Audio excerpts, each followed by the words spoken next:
Hello everyone. This video is about Enterprise Systems and Processes. It's a level 5 unit called ESP or U22059. And what we try to do during the course of the unit is to show you how you might become a practitioner of Enterprise Systems and Processes, which may lead into other things in other jobs.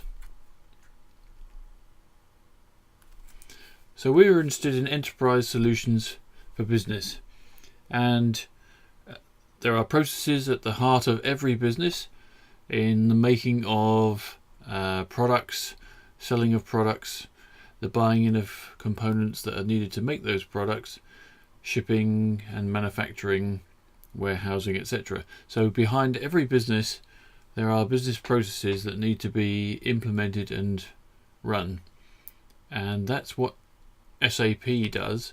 It's one of the market leading ERP vendors, and we look at that software in particular while we're working through the throes of the course. Technology runs the world, and behind the scenes enterprise-wide software systems are managing what happens. So whether it be a change order which reloads a large ocean-going ship, whether it's factories and monitoring of processes, whether it's keeping airplanes on time and making sure they deliver the right freight, whether it's reporting on safety issues, or even monitoring the real-time data coming from a racing car. SAP and ERP is designed to enable all that to happen.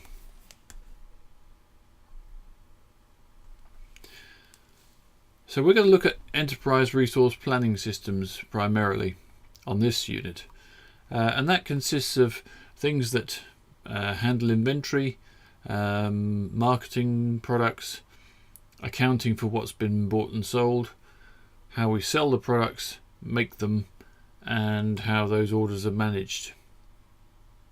We're going to look primarily at SAP, as I said, but we also look at Oracle systems and Microsoft Dynamics. And we'll look also at mobile systems. There are lots of apps available to do these enterprise-wide software system type of transactions on mobile apps as well. So you'll learn some ERP theory and do some practice. On the left hand side here we can see the SAP Business Suite, and you can see different types of people with different roles within the company. So in the center there you have SAP ERP, and that's what we'll primarily use. It has some add-on parts such as customer relationship management, supply chain management, product lifecycle management, and supplier relationship management. And each of those has a role to play in managing logistics, accounting, manufacturing, and human capital management. As I say, there are a lot of different roles within the company, and they are managed through human capital management. On the right hand side you can see the order to cash cycle. So this is one of the things we'll be working through in the labs, where SD stands for sales and distribution. So all those blue activities there, like create new customer, create a contact person for the customer, change the customer, create a quotation, an inquiry, quotation, sales order, all that happens in sales and distribution. But in materials management we might want to check stock status, post a goods issue for example, and in FI module, which is financial accounting, we might create an invoice to invoice the customer for what we've sold them, or post a receipt for their payment. In the labs you're going to get some good practice using SAP. These are practical skills, and you'll find that SAP ERP software is used in quite a few companies. It's the market leader.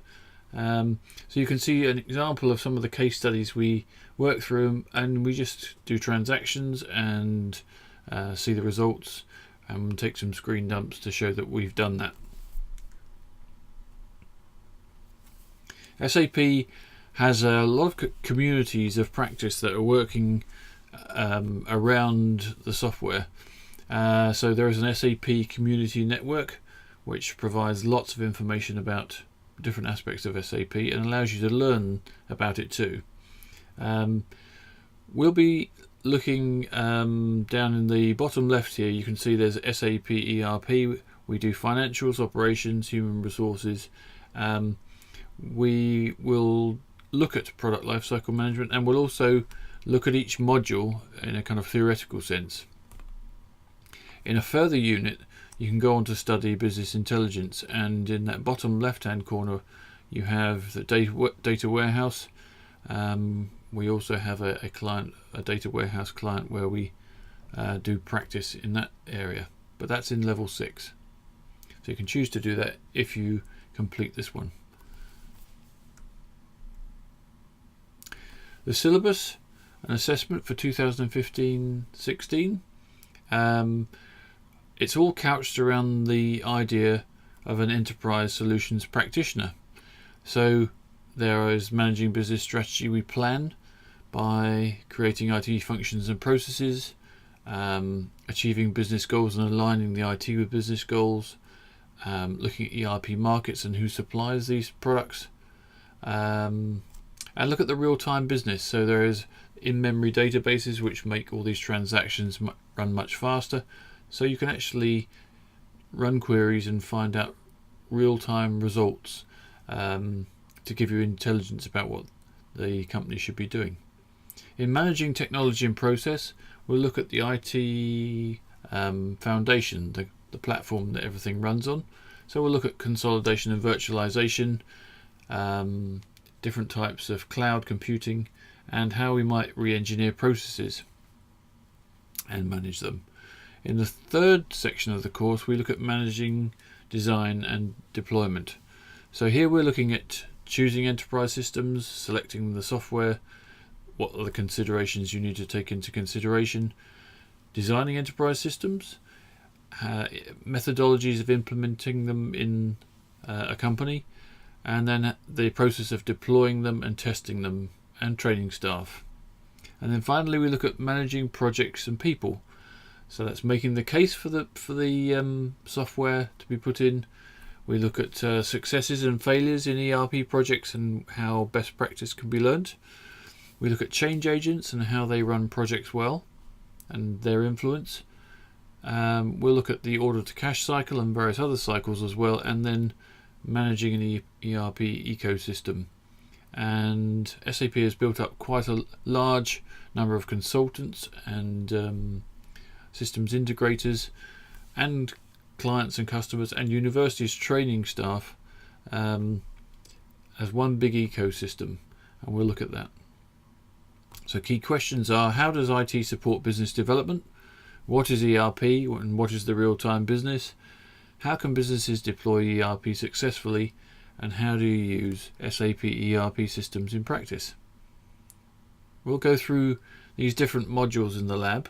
So SD is the first one, sales and distribution, but we'll also cover materials management, production planning, financial accounting, cost accounting or management accounting, and human capital management.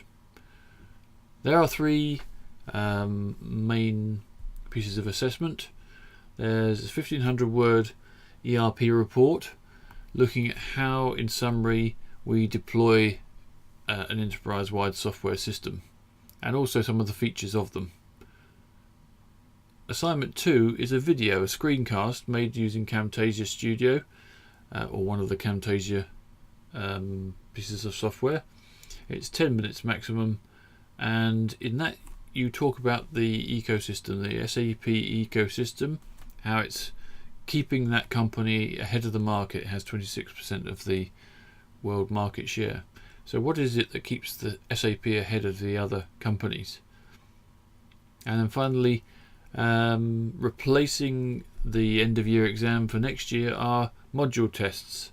So after each block of teaching, each module, you'll get a short test of 20 multiple choice questions, and each one of those tests will be worth a certain amount,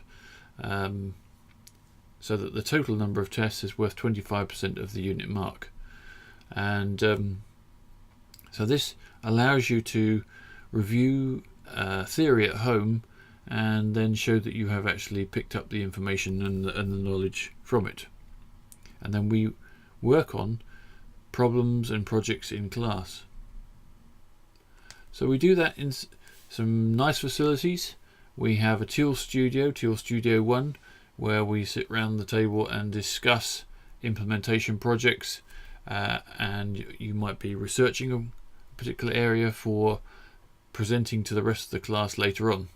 So it's much more an interactive method of teaching, and there are no lectures where, well, in actual fact there are brief lectures where we just set the scene of what's going to happen in the tool room, but it's not like a formal lecture in the same way into anything like as great an extent as you might have been used to.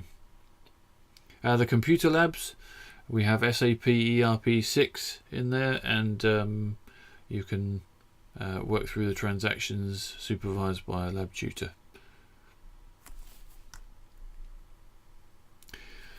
Finally, there is something called the SAP Learning Hub, and you can pay £200 to have a 12-month subscription to it. This is on top of your course fees, but it's a very, very good deal, because these courses cost thousands if you were working in a company after graduation. So it really does give you a fantastic access, and you can choose to do that 12 months either in the second year or the third year, or even while you're on placement if you choose to. So it's a kind of interactive portal. There are social learning rooms and online courses and system access if you choose to have that, and even a SAP certification. You can do a SAP certification exam in one of those courses if you choose to. So there's quite a lot of wonderful things to be had there, and you can really skill yourself up to be a good consultant or a good employee to a company that uses SAP. So when you graduate, what might it mean for you? Well, there are some consulting companies on the right hand side here. Accenture, Capgemini, the systems integrator. CSC is a well-known consultancy, has a big SAP practice, as does IBM, of course. I haven't shown IBM there. Eden House is a big consultancy. You're always looking for SAP staff. Bluefin, another one, and iTelligence.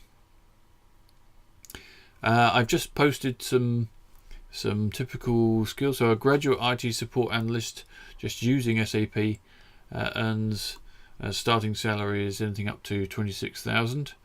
But you can earn 40 to 50 or even higher thousand in jobs that have where you've gained a bit more experience. And if you've done some of those courses that I was just mentioning that you get for the subscription, then you really can start to push your earnings up quite quickly. There are also opportunities at SAP itself. It's a very big company, has 60,000 employees, and it's a global reach company. The head office is up by the M25 in the UK. GlaxoSmithKline has a Future Leaders program for IT, and they use SAP in manufacturing, etc. So there are lots of opportunities to use SAP there, SAP skills there. But you could just as easily go to another ERP vendor. So those are some of the reasons to sign up for U22059 ESP Enterprise Systems and Processes. So why not learn how to make the world run better? And I'm just going to show you a short video which shows the global reach of SAP and what it does. Thank you for listening. When technology is done right, the extraordinary becomes ordinary. When technology is done right, it seems simple, efficient, intuitive. It becomes somewhat invisible. The result is that scheduled flights arrive on schedule. Products are safer. Supply chains tighter. Engagement becomes more personalized. And real-time information becomes real-time knowledge and instantly actionable. When technology is done right, the world runs better. Our mission is to help our customers become best-run businesses. So our innovative solutions combine the best of breakthrough technologies in applications, analytics, mobile, databases, and cloud to solve complex problems, optimize resources, and fuel growth. We help our customers imagine new ways of doing business and inspire people to be their best. Of course, we never lose sight of the fact that it isn't about us.